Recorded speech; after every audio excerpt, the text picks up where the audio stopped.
It's Rodney from Supertech Electronics, and today we're going to remove a stereo from a Kia Rio. Now, this one's got a big crack through it, so the radio needs to come out for repair. The tools you'll need today is a Phillips head screwdriver and a couple of plastic spudges. Ours is loose for video purposes. Let's get started. This part here is the first part you'll need to remove. Now, it just comes out in clips, so you'll grab it and pull it towards. And as long as it's loose, that's probably all we need to do at this stage. Now, we've just started loosening ours. We've started from that corner. We've got that loose, that corner loose, and we've got this corner loose. Okay, so these are held in really tightly with clips.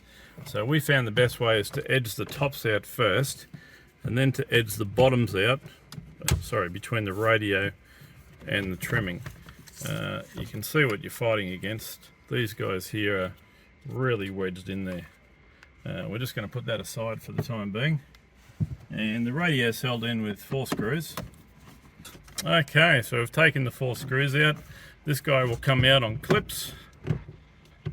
And once we've got it out, we can start removing the electrical connections, just pressing the center pin and pulling it towards the front of the car. Don't worry too much about getting them in the wrong place.